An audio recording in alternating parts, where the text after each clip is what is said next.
In this scene, we will show the first meeting between Clarice and Montag. It serves as a major change in Montag's life. You will be seeing how Clarice changed Montag's life throughout their time walking with each other.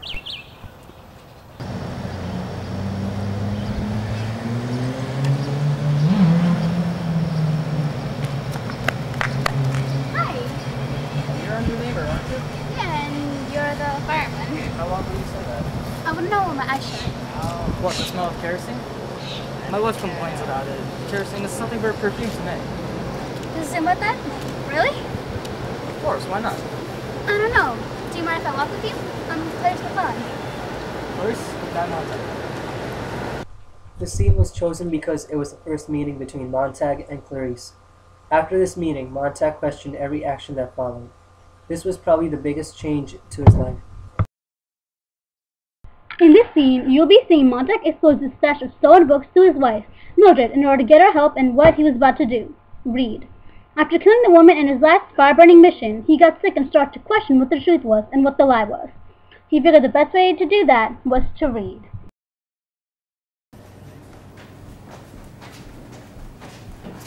Millie, I think it's time you knew. This house is yours as well as it is mine. I've been keeping something from you, and I think you should know.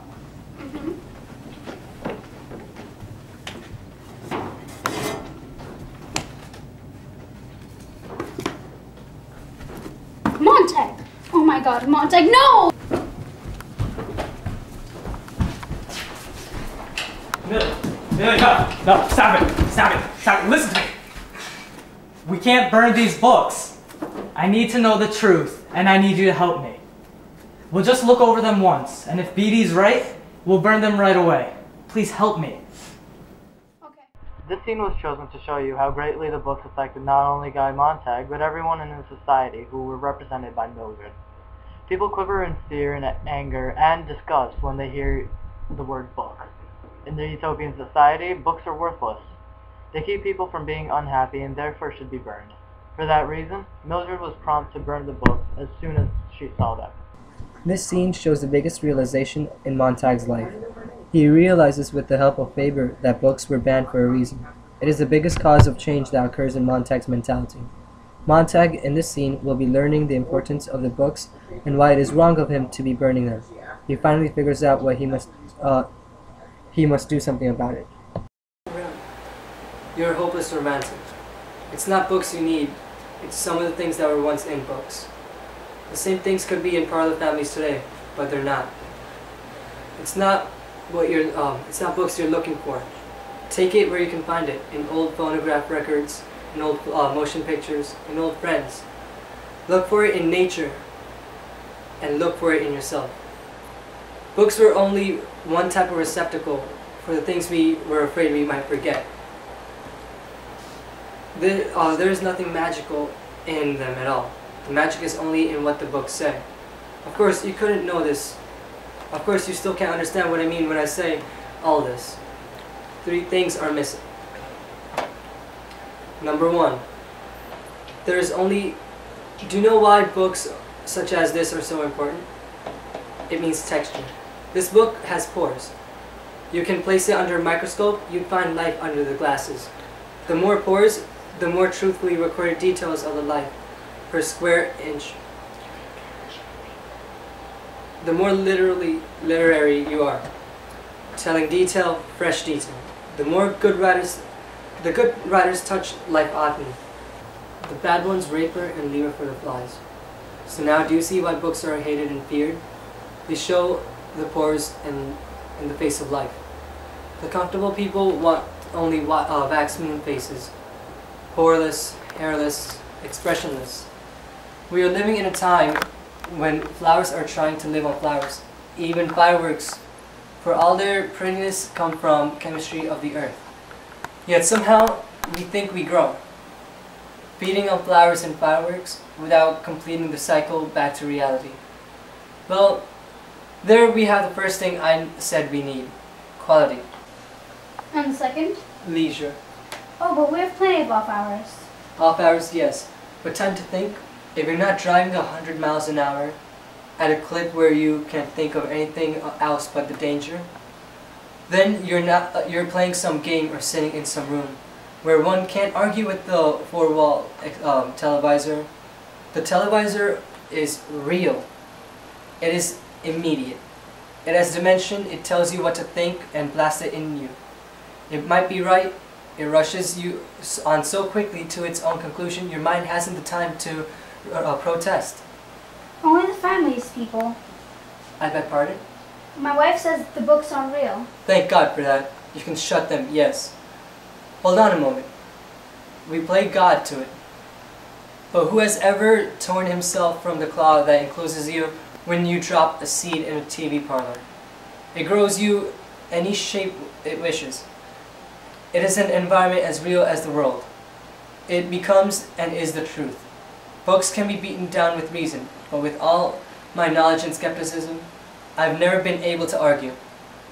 With 100-piece symphony orchestra, full color, 3 dimensions, and being in and part of those incredible parlors. As you see, my parlor is nothing but 4 plaster walls. And here, for my ears, and I ride the subway jets. Denham's Struntifus. They toy not. Neither do they spin. Where do we go from here? Would books help us? Only if the third necessary thing could be given us. Number 1, as I said, the quality of information. Number 2, leisure to digest it. And number 3, the right to carry our actions based on what we learn from the interaction of the first 2. And I hardly a very old man and a fireman turned sour could do much this late in the game. In the scene that you have just seen, Montag realized the importance of books.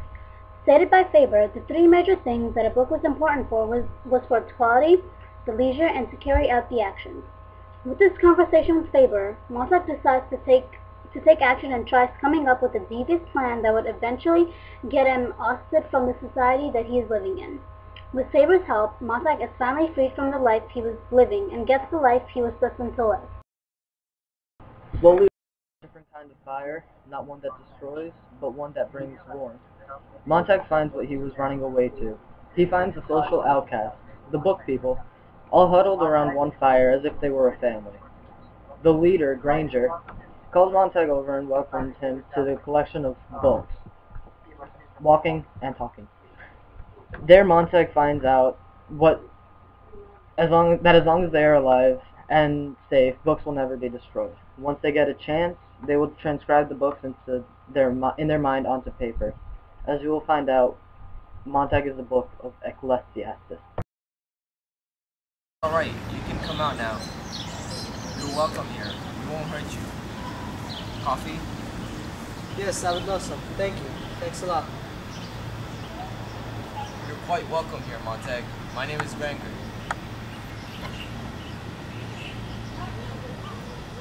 Here, you better drink this. This chemical will change your scent to one of 2 different people. This will keep the hound away from you. Drink it all. Wait, how do you know my name? Who doesn't know your name? Watch how they capture Montag in the next 5 minutes. Told you. You can't keep the chase up too long, especially after they lost your trail after you took a dip in the lake. I don't belong here. I don't belong anywhere. I've been screwing up since day 1. No, you haven't. You've made the perfect mistakes, as have we today. Want to join us? Yes. What do you have to offer? I haven't a single thing with me. I read part of the Revelation and part of the book of Ecclesiastes before I left. That's all I can remember. Where's the book of Ecclesiastes? I'm sorry. That is the best I've got. That's perfect. You see, all of us here have one book memorized that we keep alive, hoping that one day we would be able to recite them and have them on paper, just in case something happens to our other book of Ecclesiastes. You will be that book. See how important you have become in just a matter of seconds? But I don't think I've forgotten it. Nothing is ever lost. As Granger said, nothing is ever lost. After Montag's encounter with the book people, he realized that the books can never be erased from existence. There are significant factors in life that help people think about what truly matters and help people reflect on life. This is the final point in Montag's transformation. He went from a book burner to a book himself. He became a part of something bigger that actually benefited the ignorant human race. Oh, I've been around